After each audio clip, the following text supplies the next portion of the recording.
The morning Samuel Sawyer nailed that notice to the post outside Dobbin's General Store in Cutters Creek, Texas.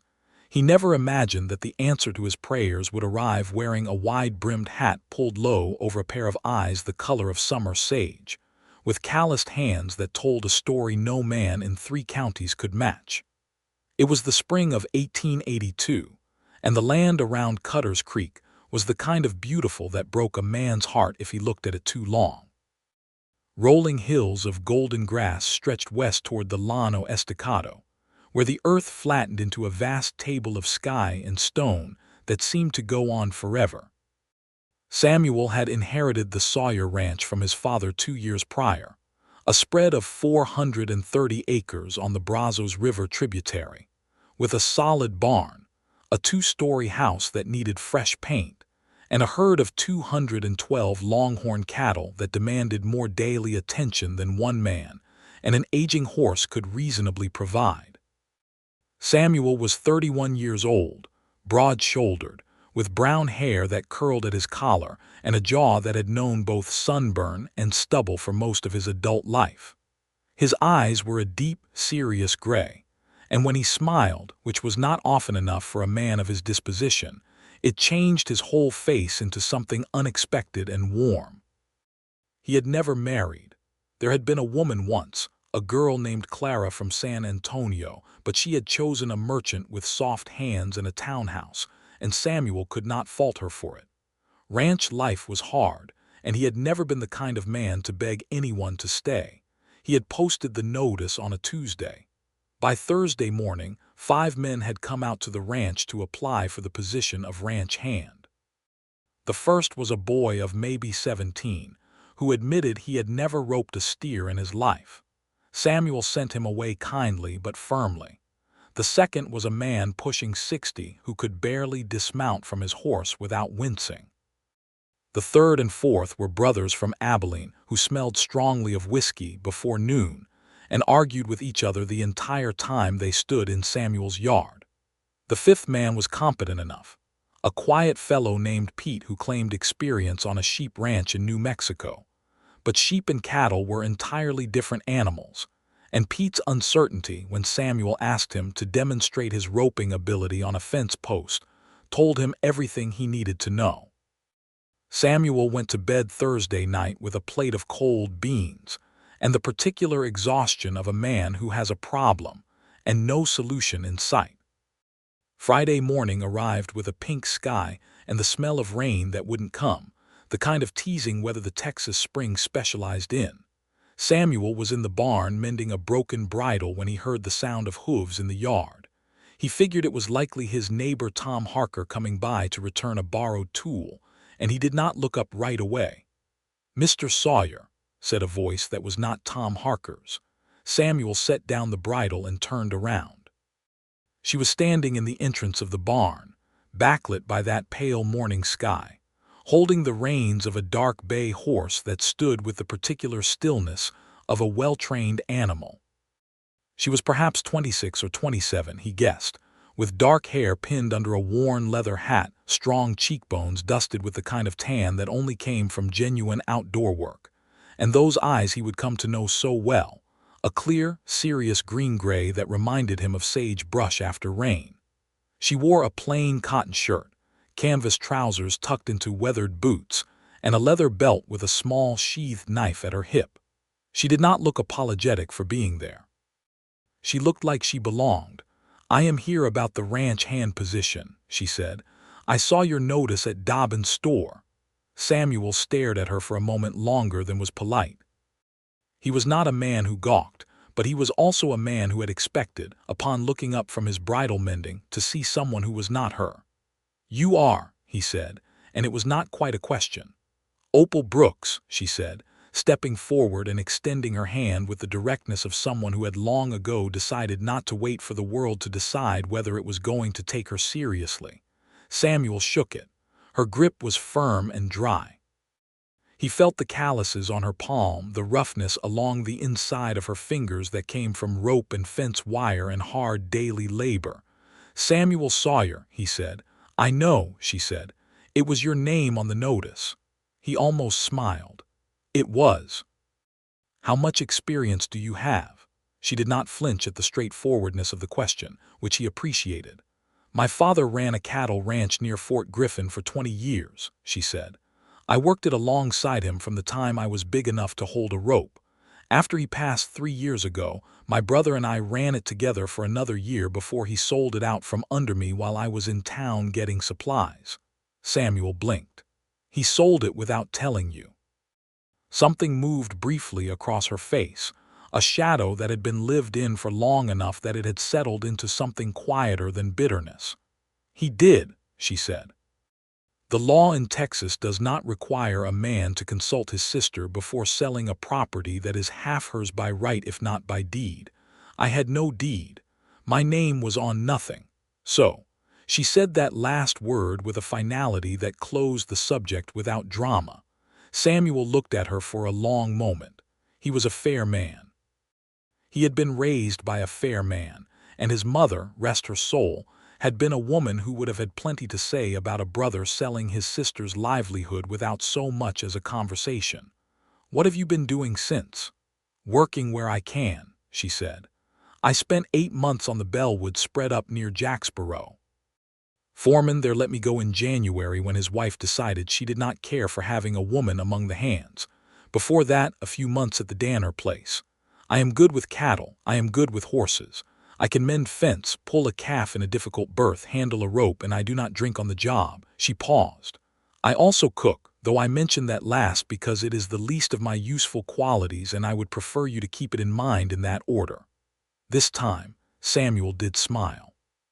He could not help it. It started at one corner of his mouth and spread cautiously, like a man stepping out onto uncertain ice. "You are direct," he said. "I do not have the luxury of being otherwise," she said, and there was no self-pity in it at all. It was simply the truth, stated the way you state that water is wet. He was quiet for a moment. Outside the barn, a meadowlark called from somewhere in the far pasture. His gray horse, Dutchman, shifted in his stall. "Miss Brooks," he said, "I have had 5 men come out here in the past 2 days, and not one of them could demonstrate the first thing about working this ranch. I am going to ask you to show me a few things, not because I doubt you, but because I would ask the same of any man who came here with the same credentials. If that is agreeable to you, we can begin." Opal put her hat back on her head, which she had taken off during the introduction in a gesture of courtesy she had clearly learned from her upbringing, and settled it with one hand. "That is agreeable to me," she said.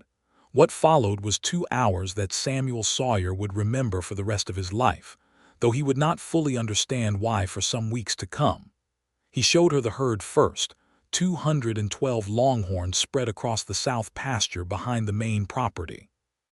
The fence along the eastern edge had come down in a windstorm the previous week, and he had been patching it himself in the evenings after his other work was done. But he was a single man and the hours were finite. He explained the situation, handed her a pair of fencing pliers and a coil of barbed wire, and watched. She worked quickly and without waste of motion. She stretched the wire properly, tested each splice with a firm tug, drove the staples into the cedar posts with a rhythm that was genuinely efficient. When she hit a section where the post itself had rotted at the base, she dug it out without being asked, found a replacement post in the small stack he kept along the fence line, and set it with a level eye and a tamping bar she located in the bed of his work wagon on her own. She did not ask him where anything was. She looked, found it, and used it. Then he gave her a rope and pointed to the brown steer at the edge of the herd that had been giving him trouble for a week, a rangy, bad-tempered animal that had a habit of pushing through the herd and upsetting the others at feeding time. Opal studied the steer for a moment from a still position. She did not rush. She read the animal's movement, the way a person reads a page of text before beginning to speak it aloud, and then she walked her horse forward in a wide, calm arc that did not spook the herd, built her loop with quiet, unhurried turns, and dropped it over the steer's neck with a precision that made Samuel, who was himself a competent roper, feel a brief, clean stab of something between admiration and embarrassment. She dallied the rope around her saddle horn and held the steer until it settled, then released it with a flick of her wrist that freed the loop without fuss. She rode back to where Samuel sat on Dutchman. "He tests the fence too," she said. "Along the northwest corner where the ground is softer, you can see where the posts have been pushed. If you drive them deeper and add a second strand of wire at the top, he will stop." Samuel looked at the northwest corner of the south pasture. She was right. He could see the marks. He hired her that afternoon. The arrangement he offered was the going wage for ranch work in Palo Pinto County in 1882, which was $25 a month plus meals, and the use of the small bunkhouse cabin behind the main barn. It was not a lavish sum, but it was honest and fair. Opal accepted it with a handshake and moved her belongings from the saddlebags of her dark bay horse, whose name, she mentioned, was Pharaoh, into the bunkhouse that same evening. The first week was all work and no conversation beyond the necessary. Samuel was by nature a quiet man, not unfriendly, but self-contained in the way that men who have lived alone for a long time tend to become. He gave her clear instructions each morning, stayed out of her way while she worked, and checked her progress at the end of each day with the thoroughness of a man who respected a job done right and expected to find it so. He found it so, every time. She patched the northwest corner of the south fence on her second day. The bad-tempered steer stopped testing it within the week. She identified 3 heifers in the herd that were showing signs of a respiratory illness before the symptoms were obvious to the eye, explaining to Samuel that she had seen the same thing on her father's ranch, and the early indicators were in the posture and the way they held their heads. Samuel sent to town for the veterinarian, a competent man named Dr. Fellows, who confirmed her assessment and treated the animals before the illness could spread to the wider herd. "How did you know?" Samuel asked her that evening as they were walking back from the pasture. The sun was going down over the western hills in a blaze of orange and deep rose that painted the whole sky in colors so extravagant they seemed implausible. Opal had her hat in her hand, her dark hair loosening from its pins in the evening breeze. "My father taught me," she said. "He said the animals tell you everything if you know how to listen." She paused, watching the sunset for a moment. "He was a good teacher." "He sounds like it," Samuel said. They walked in silence for a bit. The grass was long here by the river, sweet-smelling in the evening coolness. "What was his name?" Samuel asked. She glanced at him, perhaps slightly surprised by the question. "Henry Brooks," she said. "He came to Texas from Georgia after the war. He had nothing when he arrived, built everything himself." "That is the story of half the people in this state," Samuel said. "My father came from Kentucky in 1859. He was 18 years old with $12 and a mule." She almost smiled. The almost smile was something he was beginning to notice. It lived at the very edge of her mouth, a slight curve that suggested warmth held carefully in reserve. "The mule sounds about right," she said. He did smile, fully this time. Over the following weeks, a comfortable rhythm established itself between them that was not quite the traditional relationship of employer and employee, though neither of them would have called it anything else at that stage. They worked together through the long Texas days, dividing tasks with an instinctive efficiency that surprised Samuel, who had not worked side by side with someone since his father's time. They ate supper together most evenings at the kitchen table in the main house, because Samuel cooked in large quantities out of habit, and it made no sense to prepare 2 separate meals, and also because, though he would not have admitted this to himself in those early weeks, he had found that he liked the sound of another voice in the house at the end of the day. Opal was not a talker for the sake of talking. She said what she thought, directly and without embellishment, and she listened with the same quality of attention she gave to everything else, which was complete and genuine. She asked good questions. She had opinions about cattle breeds and fence post spacing and water rights that were thoughtful and based in experience. And when Samuel disagreed with her, which happened occasionally, she did not back down out of politeness, but neither did she argue for the sake of winning. She argued for the sake of getting it right. One evening in early June, about 3 weeks after she had arrived, they had a disagreement about the bull.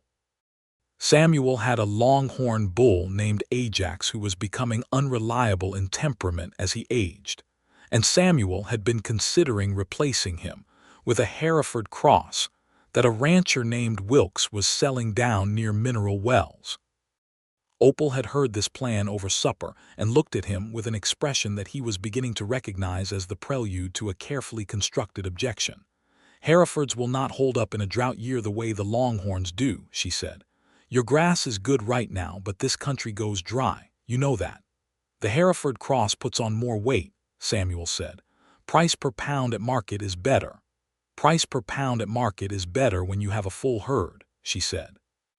"If you cross over to Herefords and you lose 40 animals in a dry summer, you have paid for that superior market price in ways the figures do not show." She was right. He knew she was right even as he was arguing the other side. But there was something about the way she made her case, clean and certain and unafraid of his opinion, that made him want to keep the conversation going a little longer than its logical conclusion required. He kept Ajax. He did not replace the bull with a Hereford. "You were right," he told her 2 days later, out of nowhere, while they were both working on the roof of the small equipment shed that had developed a leak. She looked at him from where she was crouched on the far side of the roof, driving a nail. "About Ajax," he confirmed. She drove another nail. "I know," she said. He laughed. It was a genuine, surprised sound, the kind of laugh a man produces when something catches him completely off guard, and it rang out over the yard and the pasture and the long hills going gold in the June afternoon. Opal looked at him from across the roof with that almost smile on her face and drove her next nail with particular satisfaction. The town of Cutter's Creek had opinions about Opal Brooks because Cutter's Creek was the kind of small Texas town that had opinions about everything and shared them freely. Samuel became aware of this when he went to Dobbin's General Store in mid-June for supplies and found himself in the middle of a conversation he had not initiated. "That woman working your ranch," said Pete Dobbins, who was a decent man but incurably curious. "Is she working out?" "She is the best ranch hand I have ever employed," Samuel said, with a flatness in his voice that usually discouraged further inquiry. Pete Dobbins was undiscourageable. "Some folks are saying it's not proper," he said carefully. "A single woman living on the property of a single man." Samuel looked at him with his serious gray eyes. "Some folks," he said, "might concern themselves with their own properties." He bought his flour and his coffee and his tobacco and left.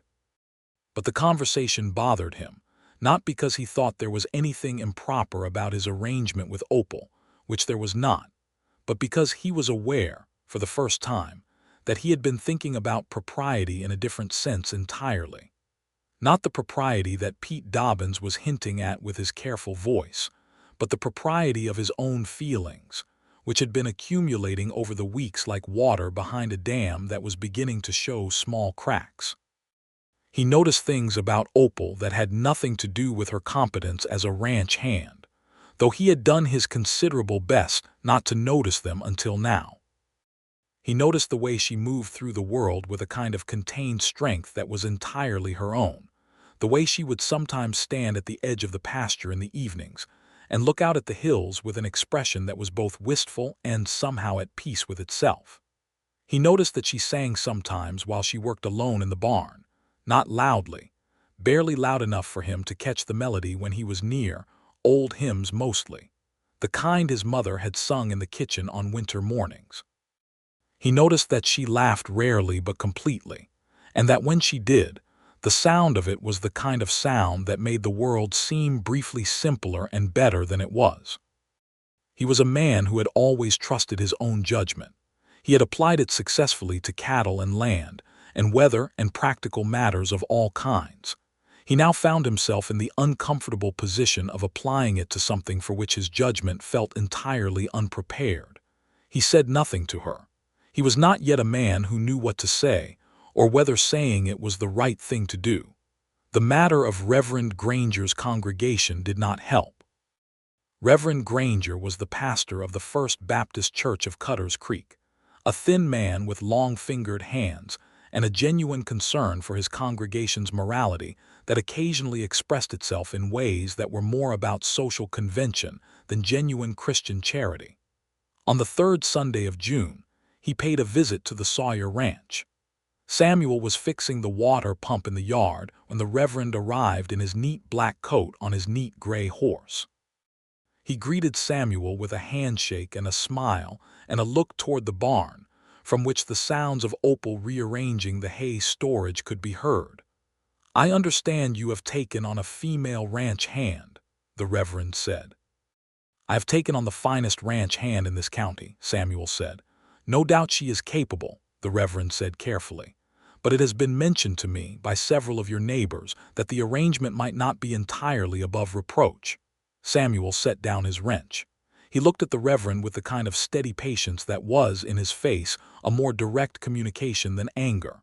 "Reverend Granger," he said, "Miss Brooks is a skilled, hard-working, honest person who needed honest work. I needed skilled help. She has her own quarters. She is treated with the same respect I would give any employee. If there are those in this town who find fault with that, I would suggest their own faith might have something to say about judging their neighbors." The Reverend blinked. He was not accustomed to being redirected by Scripture, however vaguely. "I meant no offense," he said. "None taken," Samuel said, with a courtesy that was entirely genuine. "Would you like some water before you ride back?" The Reverend declined and rode back to town. Opal had come to the barn door while this exchange was taking place. She had heard enough. When the Reverend's horse disappeared around the bend in the road, she came out into the yard and stood beside the water pump. "You did not have to do that," she said. "No," Samuel agreed. "But I wanted to." He picked up his wrench and returned to the pump.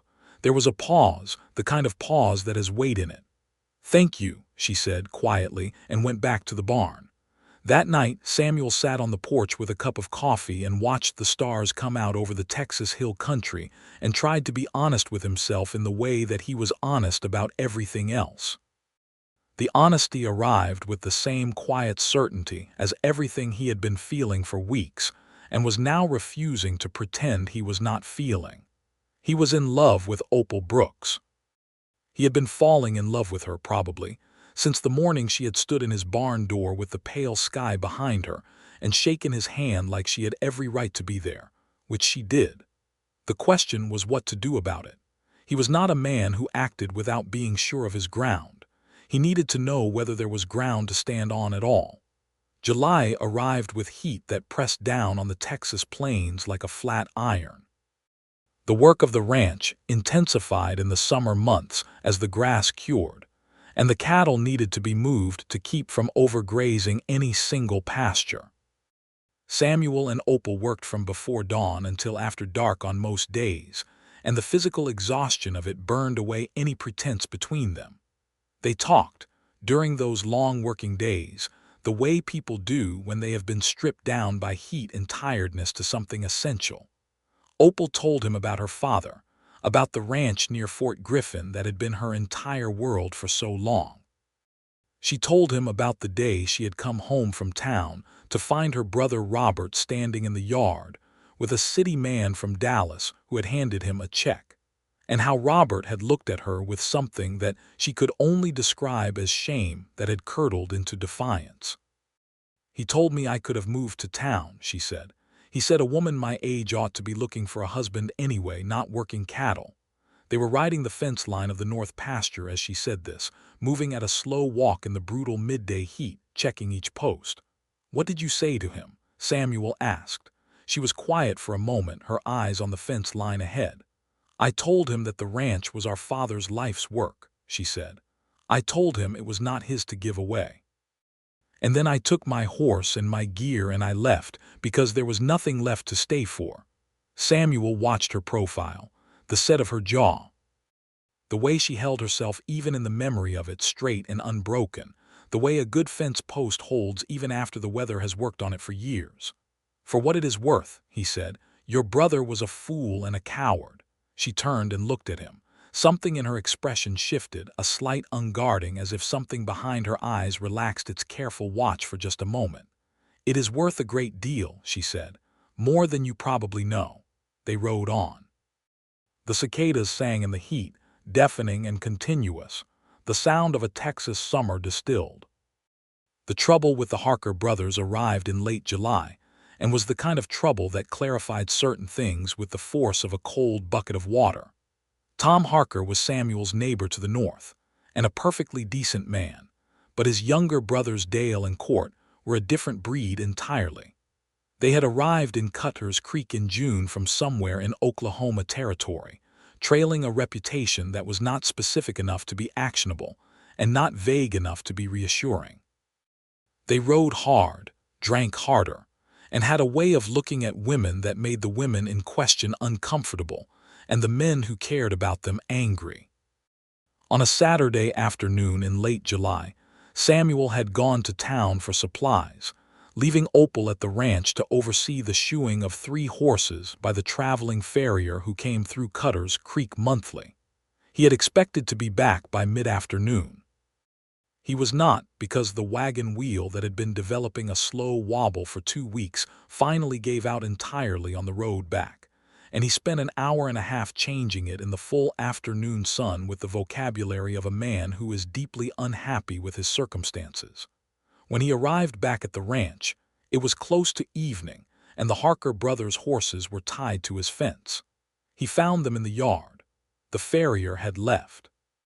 Dale Harker was leaning against the water trough with a smile that had nothing friendly in it, and Court was standing between Opal and the barn door. She had her hand near her knife. Her face was entirely still, the way a person's face is still when they are managing something very carefully. "Samuel," she said, when she saw him drive the wagon into the yard.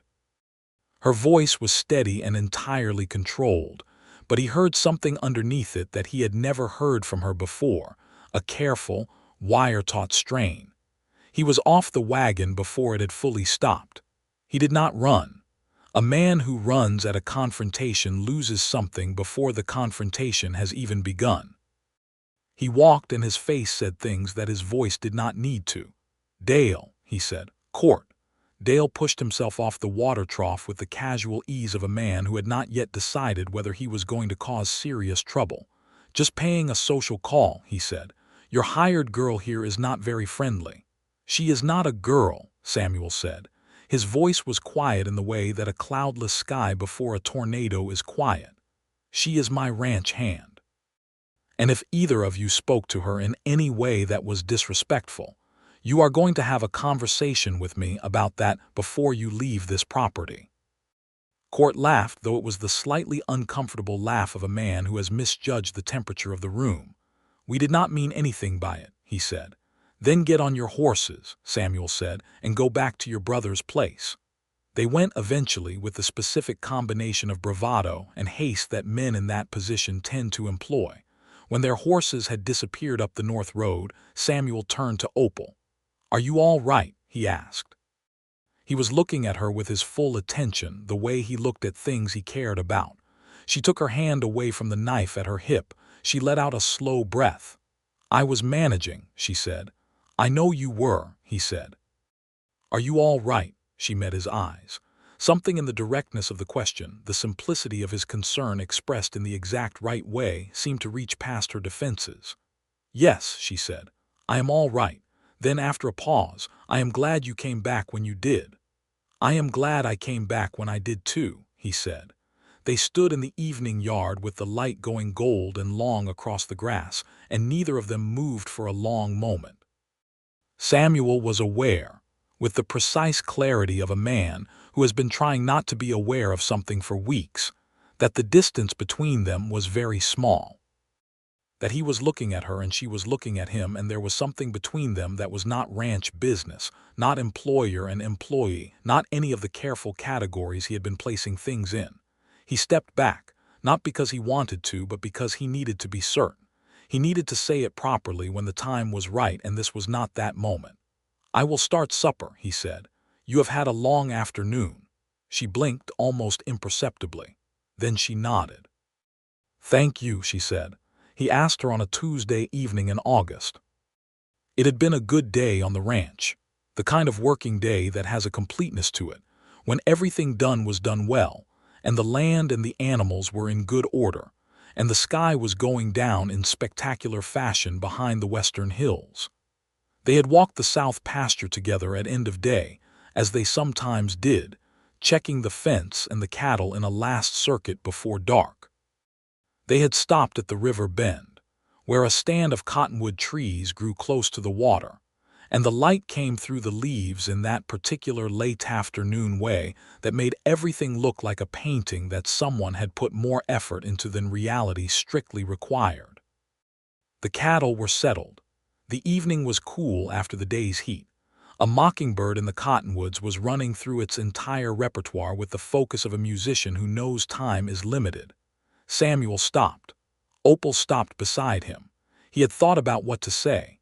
He had turned it over in his mind for weeks, approaching it and retreating from it with the caution of a man who understood that some things, once said, rearrange everything.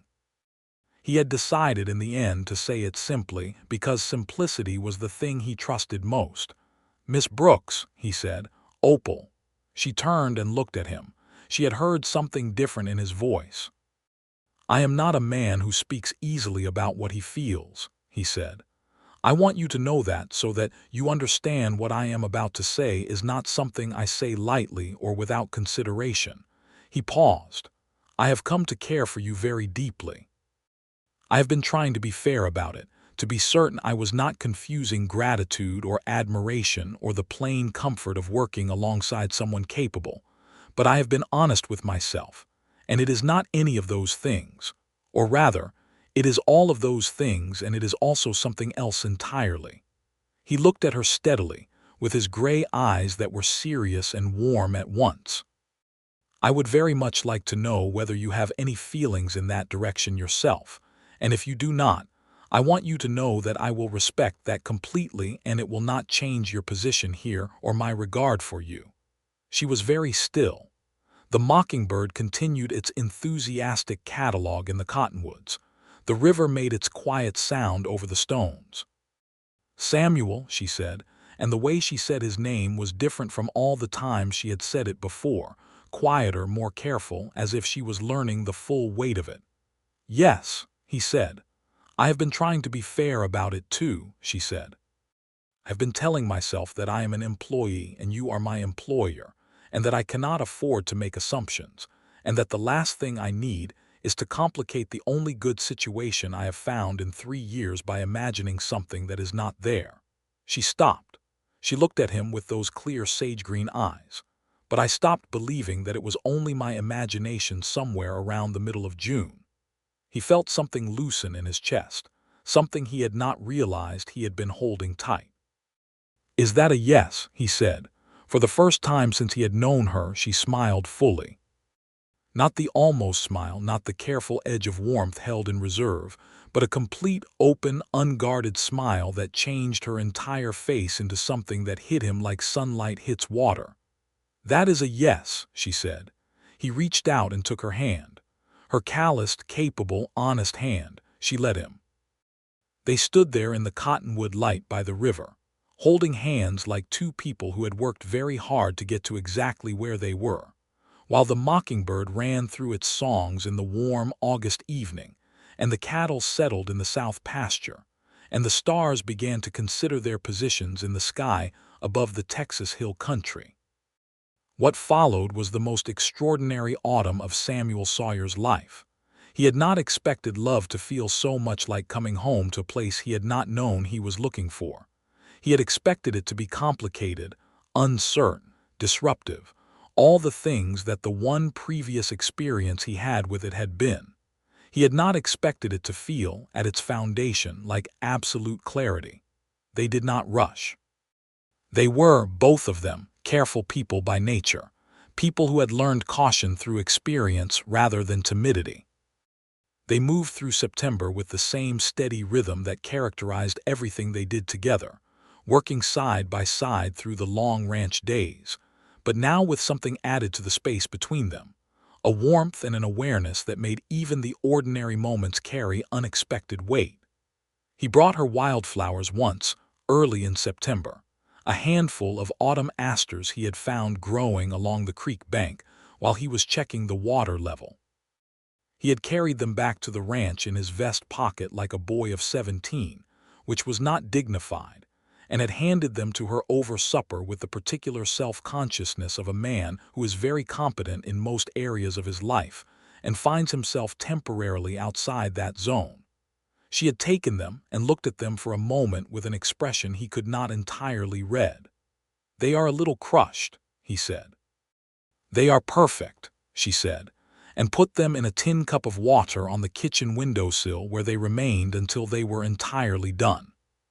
He kissed her for the first time on a September evening on the front porch, when they had been sitting together watching the last of the light go out of the sky, and she had said something that made him laugh, and he had looked at her in the aftermath of that laugh, and the look between them had become something else, and he had leaned forward and she had not moved away.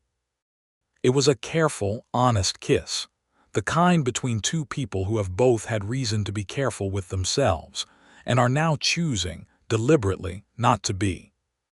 It lasted long enough to be certain, and then they separated and looked at each other in the dusk, and she had her hands in her lap and her chin slightly lifted and her eyes were very bright. "I have been thinking about that for quite some time," he said. "So have I," she said. "I was beginning to wonder if you were going to manage it." He laughed again. He had been laughing more this autumn than he had in the previous several years combined, and he was not unaware of this fact. "I wanted to be sure," he said. "Samuel," she said, with that particular tone she had developed for when he was being overly deliberate, which was a tone that somehow managed to be fond and exasperated in equal measure. "Sometimes sure is something you become by doing." He took her hand in the dusk and agreed that she was probably right. October brought the cattle drive. The Sawyer ranch participated, as it did every year, in the communal drive to the railroad at Weatherford, joining several neighboring operations to move their combined herds to the railhead for autumn sale. It was 3 days of hard driving work, covering roughly 40 miles over the rolling Texas country, camping at night under the stars with the smell of wood smoke and the sound of cattle and horses all around. Samuel had, in previous years, brought one hired hand to the drive, usually a temporary worker he picked up for the season. This year, he brought Opal. There were 7 ranchers participating and their various hands, perhaps 20 people in total, and there was some initial awkwardness in a few quarters when it became apparent that one of Samuel Sawyer's hands was a woman. The neighboring ranchers ranged from openly skeptical, in the case of old Henderson, who operated 60 years of entrenched opinion about most things, to carefully neutral, in the case of the Briggs brothers from out near Palo Pinto. The skepticism survived approximately the first morning. By the end of the first day, when a section of the herd broke toward a dry creek bed in the afternoon heat, and Opal had turned them back with a combination of horsemanship and rope work that several of the men present would describe to their wives in tones of genuine awe, the skepticism had been replaced by something more accurate. Respect, uncomplicated and honest, of the kind that the working cattle country extended naturally to demonstrated competence regardless of any other consideration. Old Henderson, who had said the flattest possible nothing when Samuel introduced her that morning, rode up alongside her at the end of that first day as the herd was settling at the first camp. "That was good work on the creek break," he said. "Thank you," she said. "You have done this before." "My whole life," she said. He grunted. In Henderson's vocabulary, a grunt of that particular inflection was the equivalent of a full recantation and standing ovation. He rode back to his own hands and did not say another skeptical word for the remainder of the drive. The 3 nights of the drive were extraordinary in their own way. They camped under the big Texas sky, fires going against the autumn chill, and the working camaraderie of the drive loosened people in ways that the formal structures of town life did not.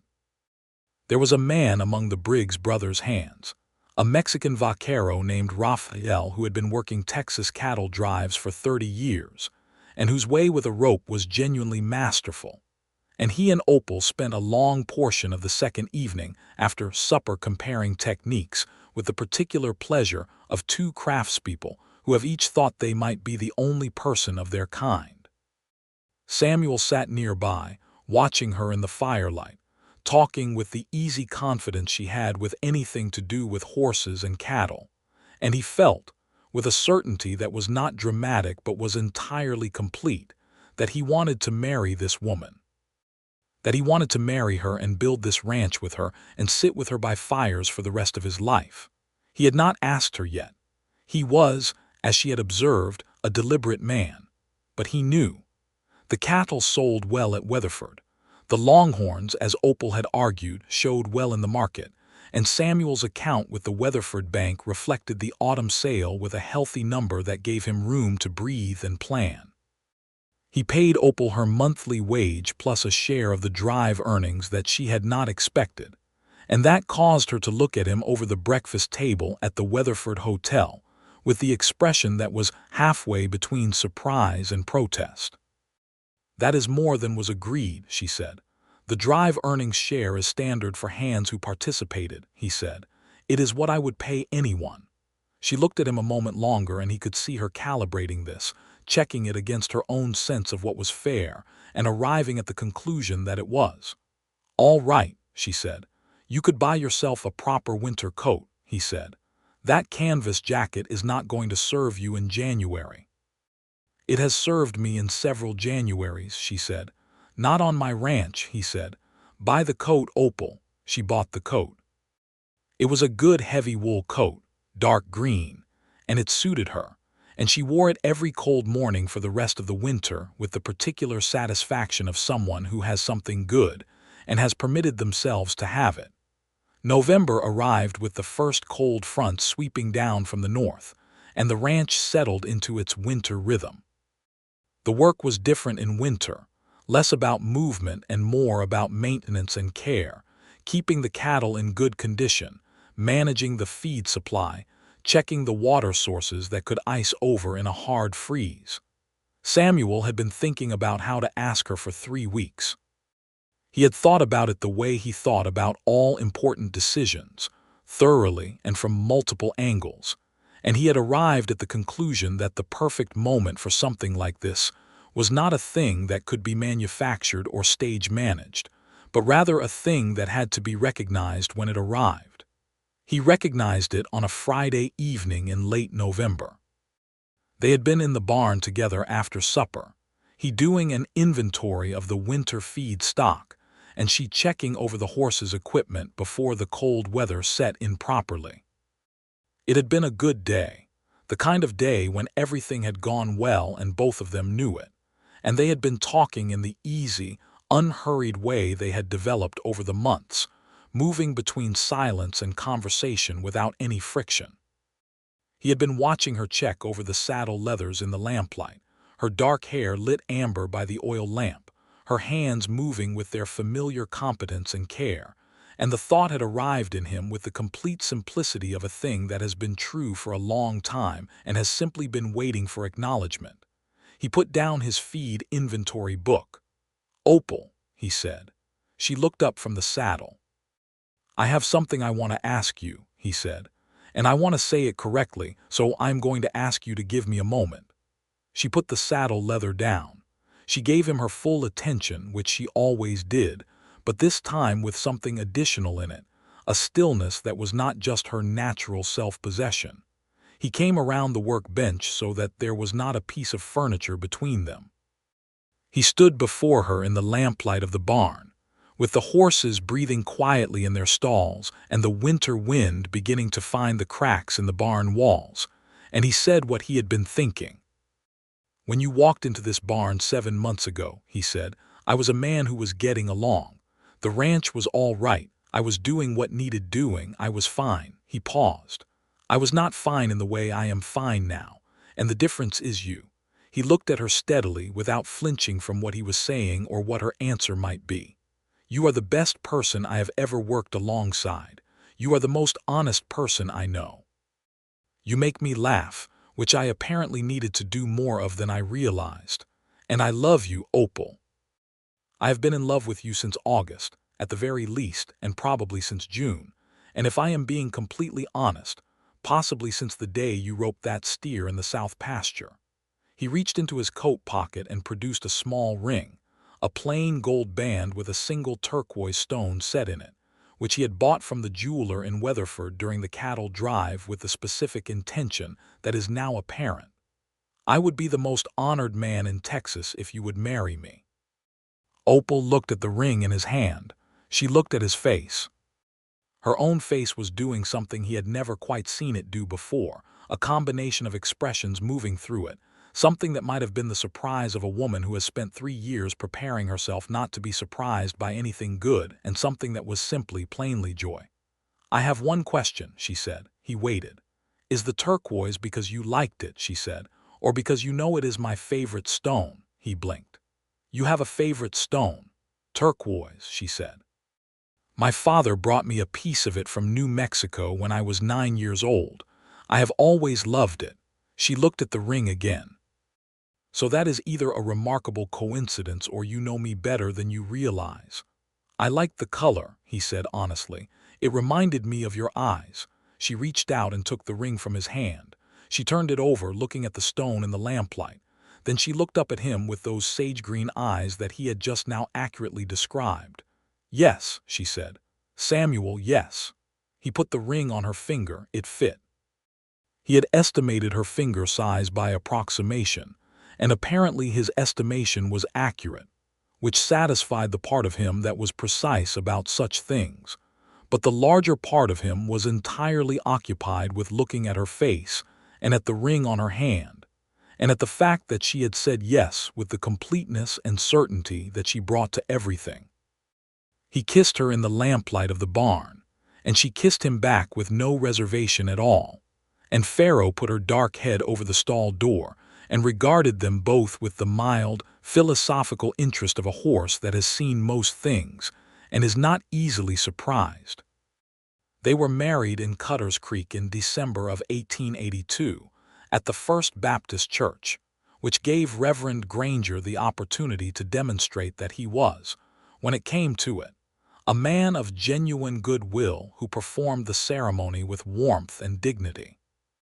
The church was decorated with cedar boughs and winter berries, and a hard north wind was trying the windows outside, and Opal walked down the aisle in a deep blue wool dress that she had made herself in the evenings of November, with her dark hair pinned up, and the turquoise ring on her left hand already, and a bouquet of late-season rosemary and dried prairie flowers.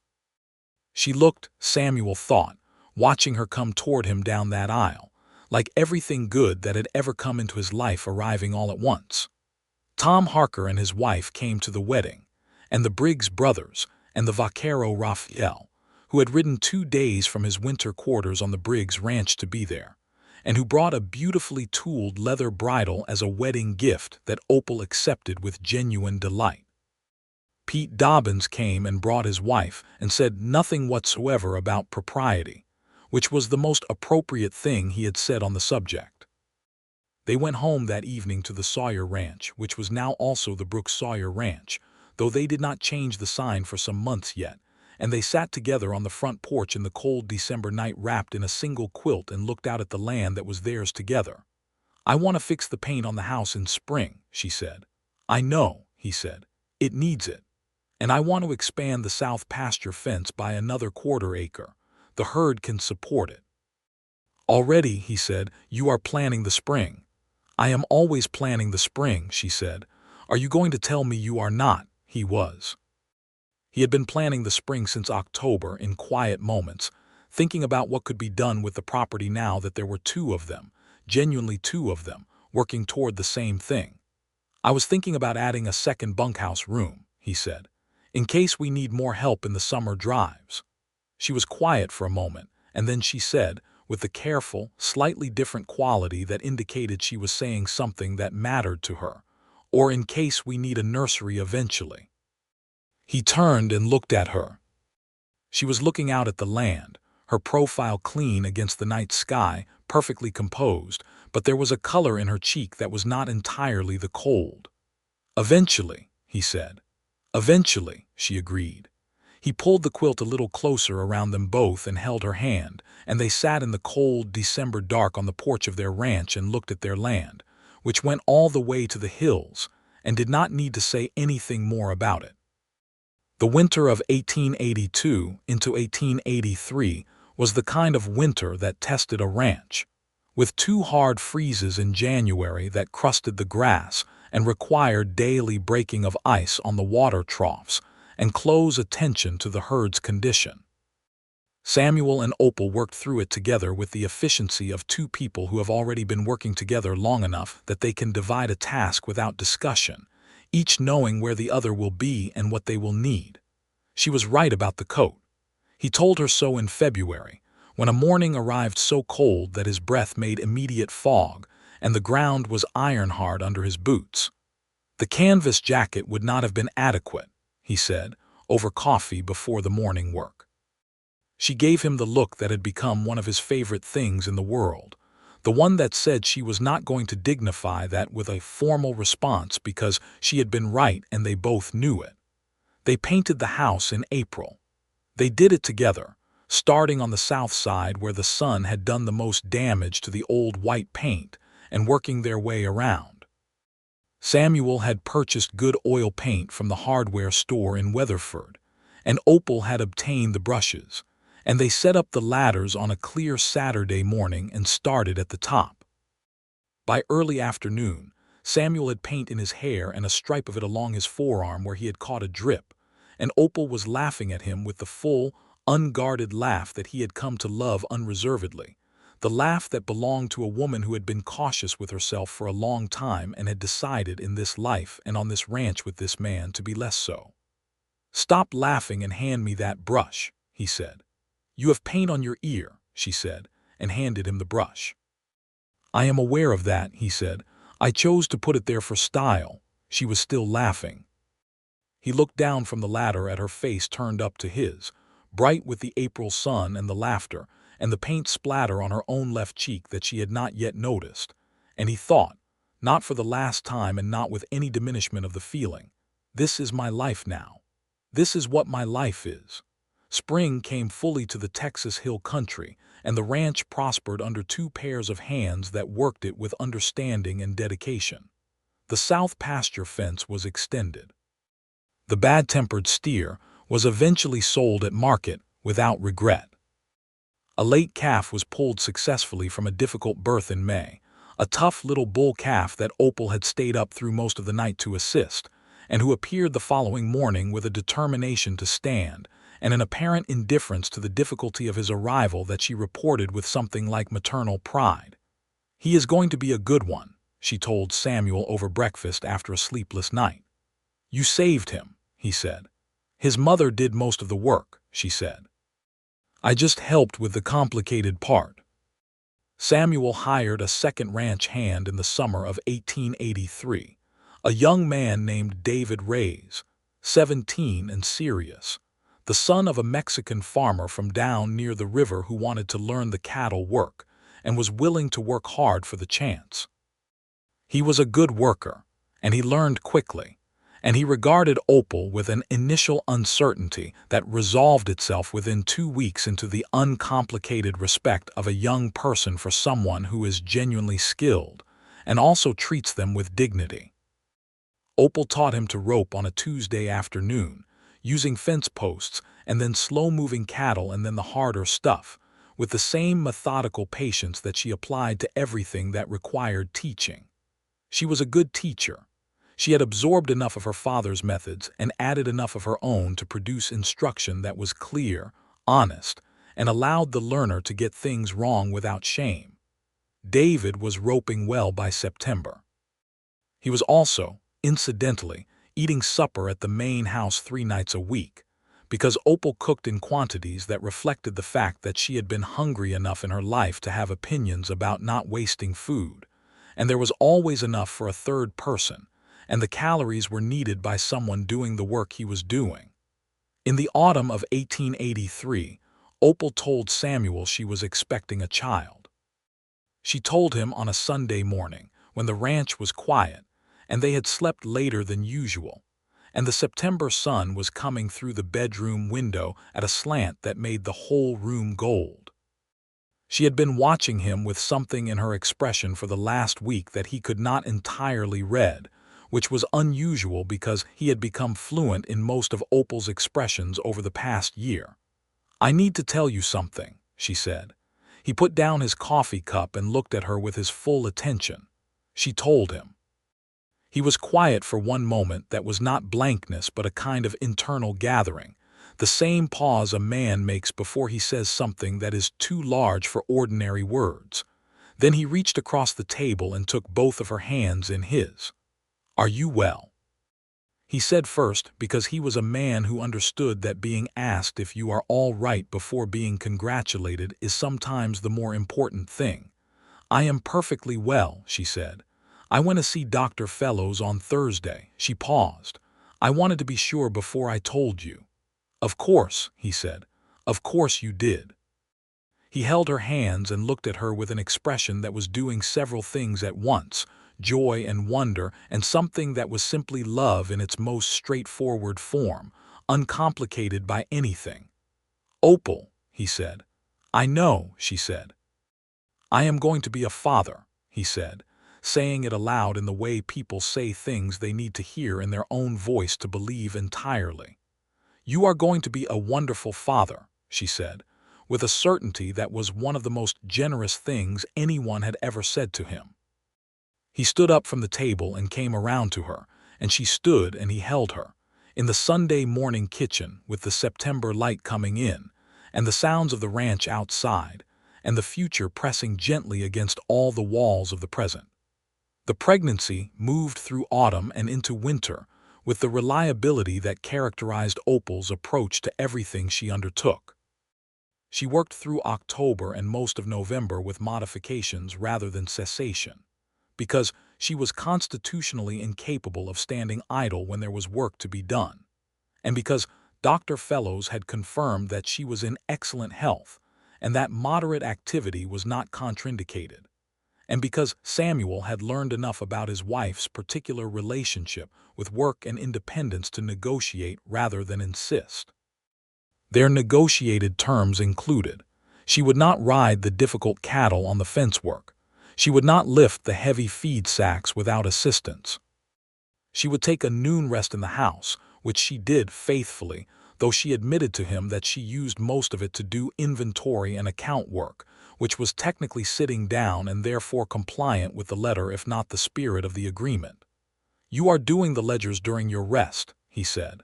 "I am resting my back," she said, "which needed resting. My hands and my mind are fine."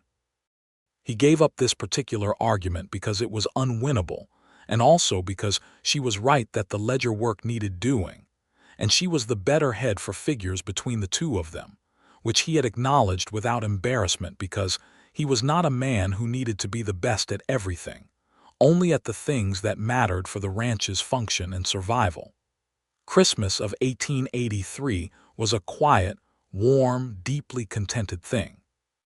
They had a small tree in the parlor, cut from the cedar stand along the north fence, decorated with a string of dried cranberries and a few glass ornaments that Samuel had sent away from a catalog in Dallas, a small extravagance that he presented to Opal with the slight self-consciousness of a man who has done something he knows is slightly indulgent and does not entirely regret it.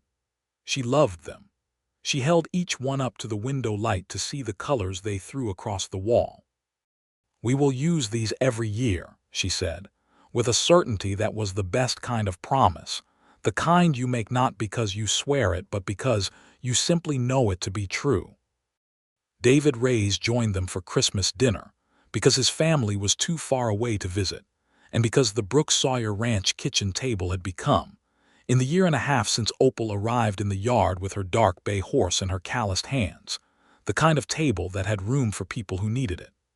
The baby arrived in early February of 1884, a hard winter night with a north wind pushing cold air through every crack of the old ranch house, and a lamp burning in the bedroom window.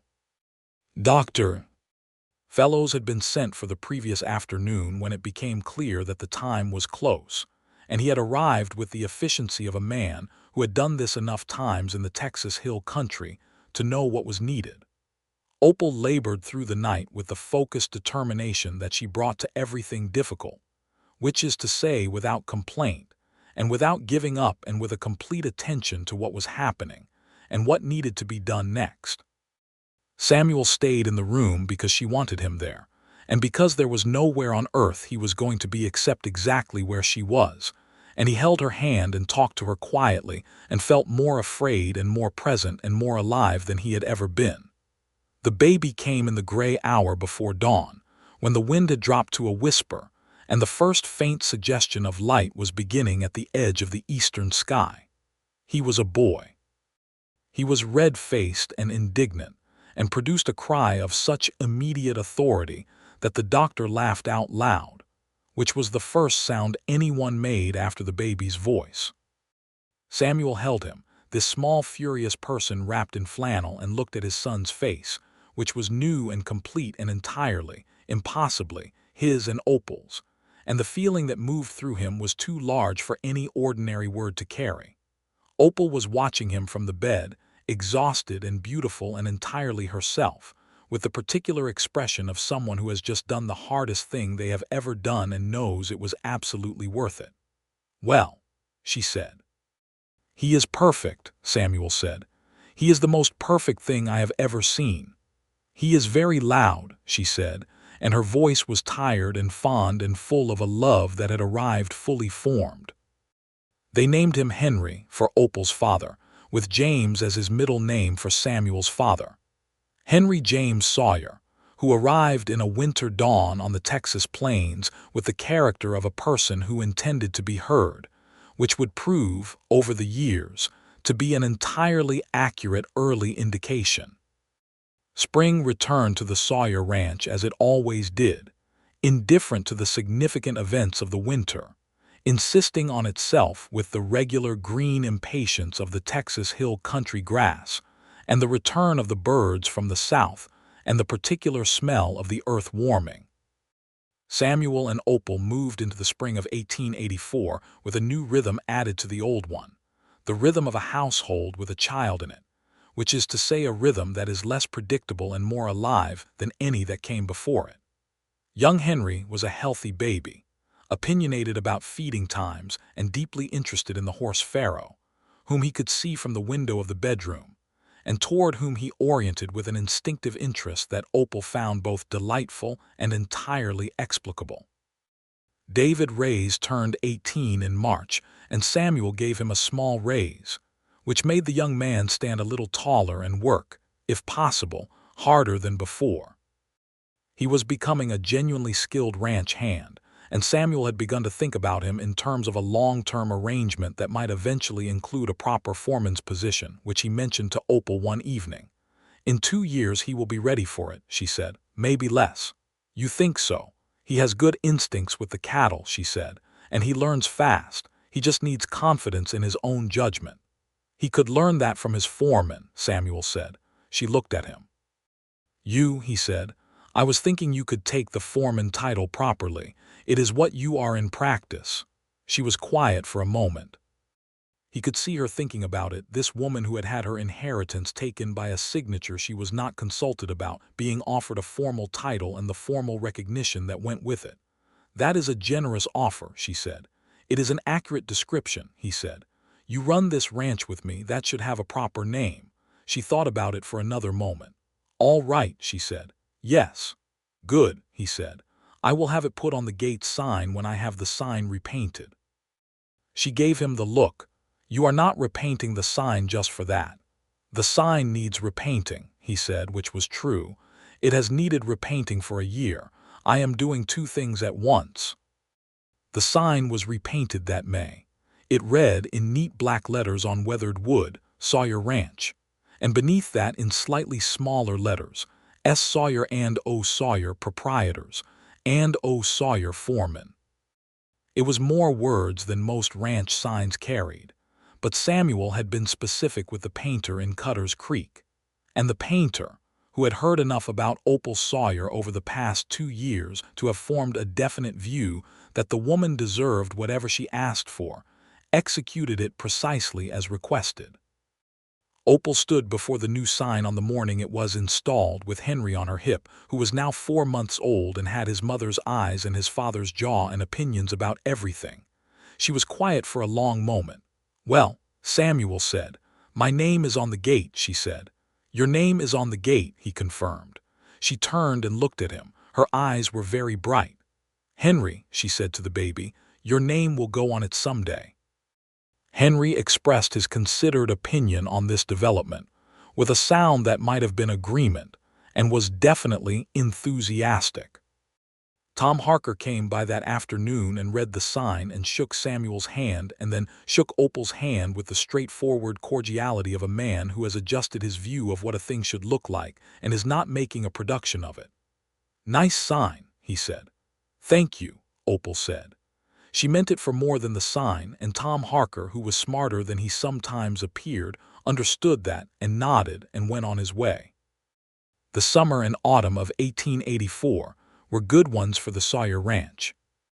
The cattle drive in October netted the best prices Samuel had ever brought back from Weatherford, a combination of a good market, a healthy herd, and the improvements in management that Opal had implemented over the 2 years of her tenure.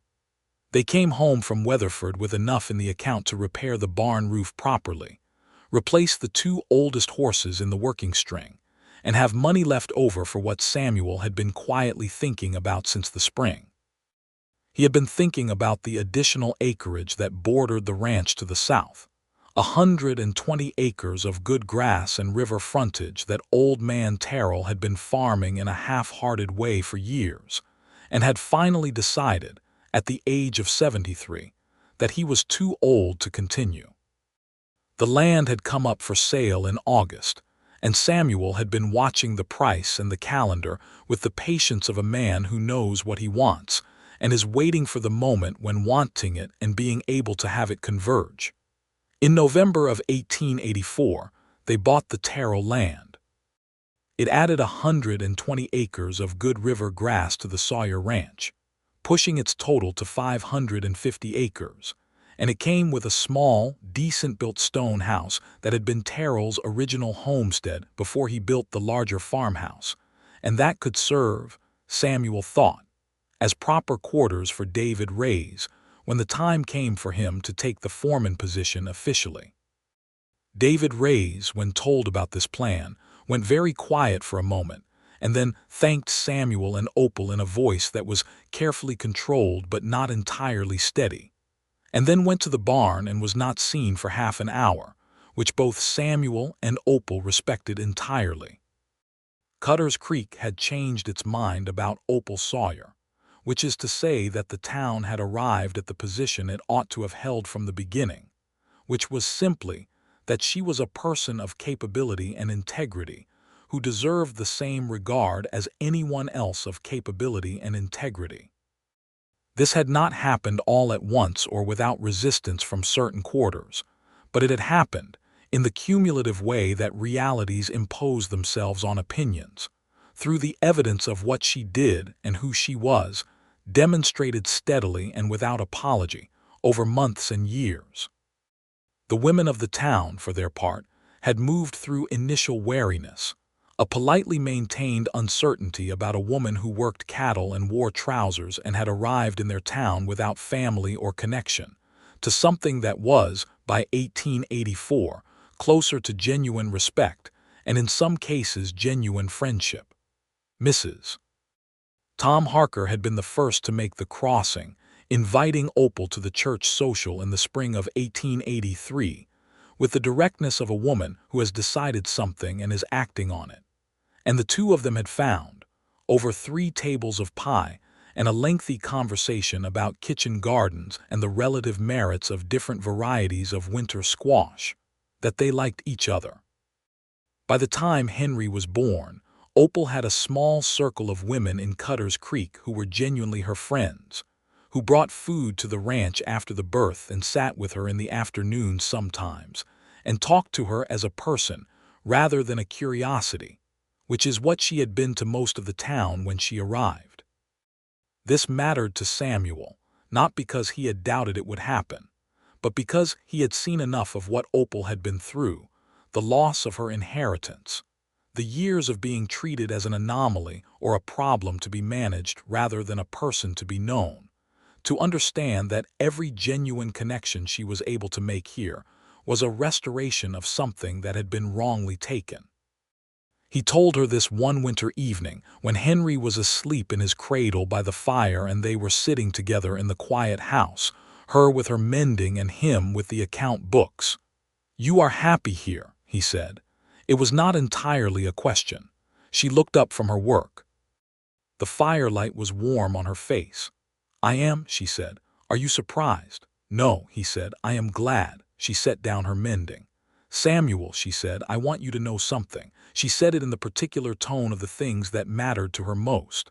"When I showed up at your barn that morning, I had $12 and a horse and a reputation for being difficult to employ because I was a woman. I was not expecting anything beyond a job and a fair wage."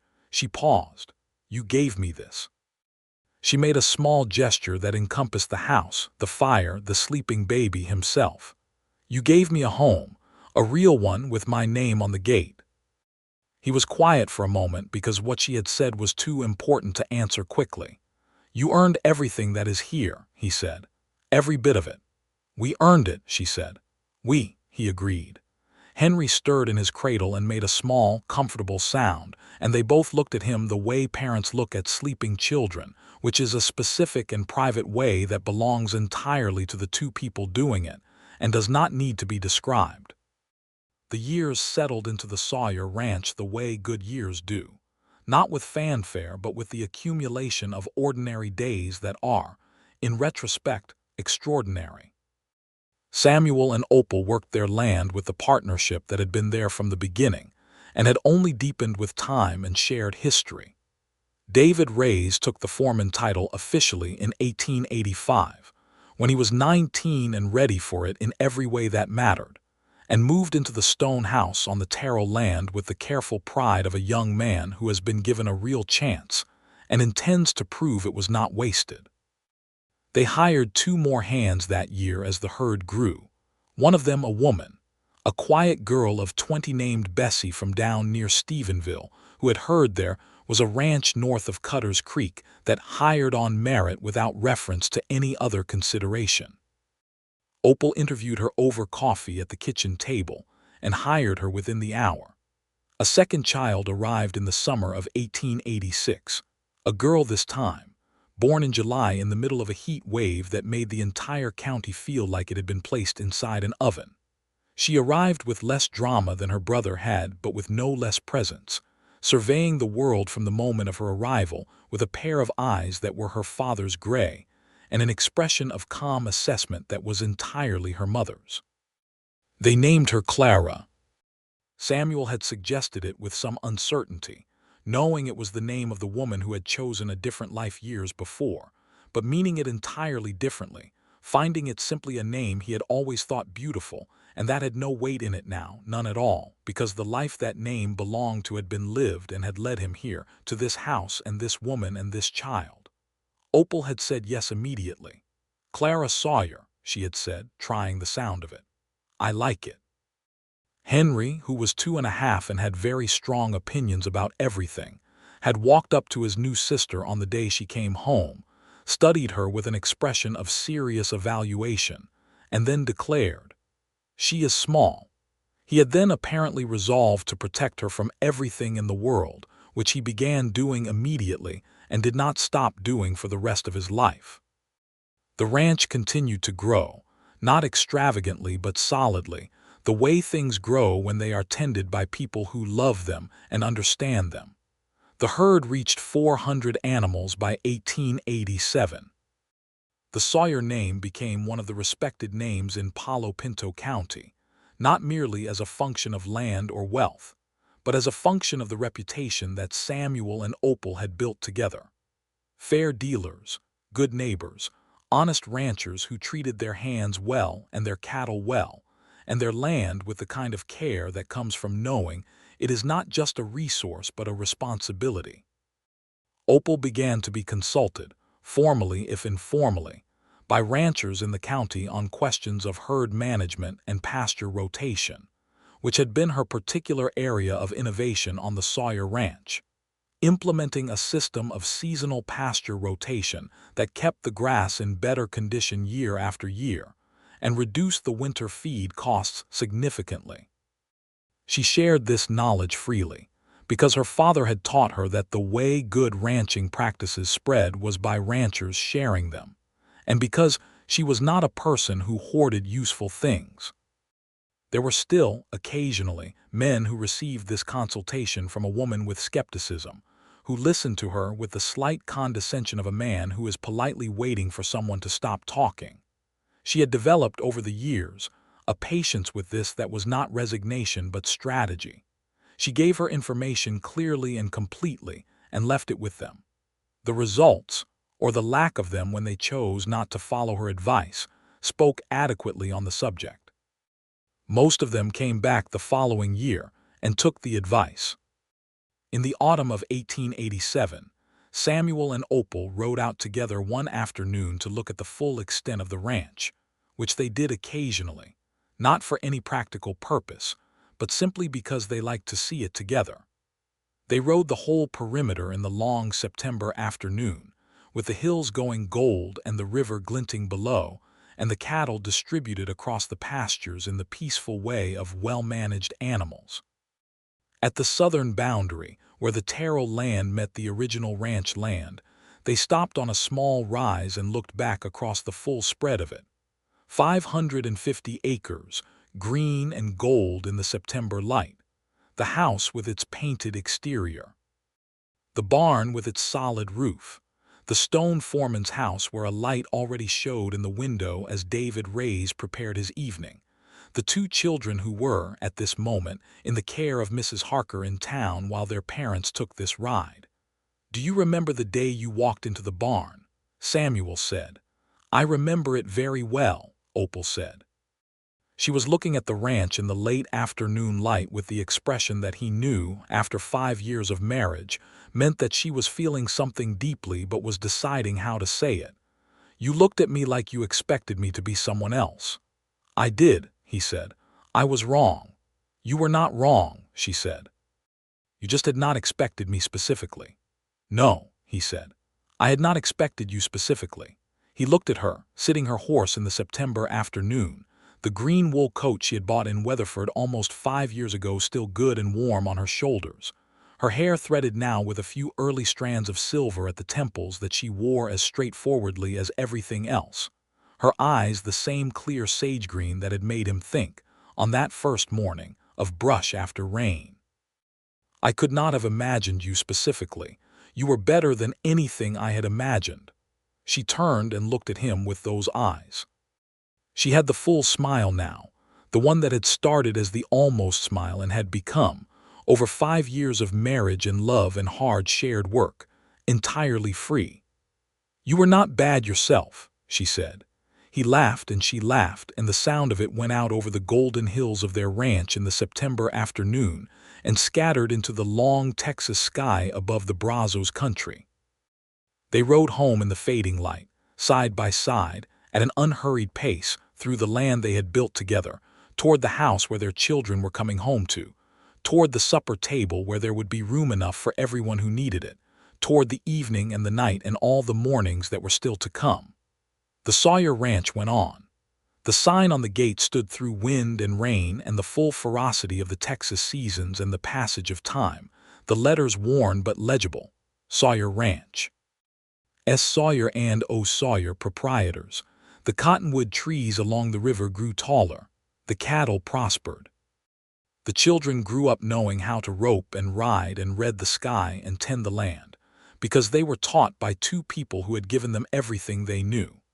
Henry James Sawyer grew into his father's height and his mother's way with cattle, and at 17 was already a better roper than most men in the county, which he bore with the particular combination of pride and humility that his parents had together modeled. Clara Sawyer had her mother's directness and her father's patience, and a gift for the books that neither parent fully possessed, and sat at the kitchen table in the evenings doing her arithmetic with the lamp burning late, the same lamp that had burned in the same kitchen on so many other evenings when her parents had planned and argued and laughed and built. On a summer evening when Henry was 12 and Clara was 9, Samuel and Opal sat on the front porch of the ranch house, as they had sat on that porch for the first time more than a decade before, with the long Texas twilight going down behind the western hills. The children were inside, their voices audible through the open window. The night birds were starting up in the pasture. The first stars were appearing. Opal had her feet up on the porch rail, which was not entirely dignified and which she did anyway because they were on their own porch and she could. Samuel had his arm around her shoulders and a cup of coffee cooling in his free hand. "I want to expand the north pasture next spring," she said. "I know you do," he said. "You mentioned it in March." "I mention it regularly because it needs doing regularly," she said. "We will expand it in spring," he said. She settled against his shoulder. The stars multiplied above them, the vast Texas sky displaying itself with the indifference of something that has been beautiful for longer than anyone has been around to notice. "Do you know what I think about sometimes?" she said. "Tell me," he said. "I think about that notice on the post at Dobbin's store," she said. "The one that said ranch hand wanted, and I think about how I almost did not go." He turned to look at her. "What do you mean?" "I stood outside the store for 10 minutes," she said, looking at it, thinking about all the reasons it would not work. A single man's ranch, a woman applying for ranch work. She paused. "I had been turned away before. It was not pleasant. I was tired." "What made you go?" he asked. She was quiet for a moment, looking up at the stars. "The notice said ranch hand wanted, experienced with cattle," she said. "And I was experienced with cattle. Whatever else anyone thought about it, that part was true." Another pause. "And I thought if he turns me away, I am no worse off than I was before I went. But if he does not turn me away, I might have something. So I went." He held her a little closer. "I am very glad you went," he said. "So am I," she said. "I went expecting a job." "And," he said. She looked up at him in the fading light. This man she had walked toward across a yard one spring morning in 1882 with her hat in her hand and her horse behind her and everything she owned in 2 saddlebags, expecting only the chance to prove what she was worth. "I found everything," she said. He kissed her in the Texas dusk, on their porch, outside their house, on their ranch, with their children's voices coming through the window and the stars coming out above the hill country and the land they had made good together stretching all the way to the darkening horizon. The mockingbird was singing somewhere in the darkness, running through every song it knew, pouring them all out into the summer night without stopping, the way the best things do.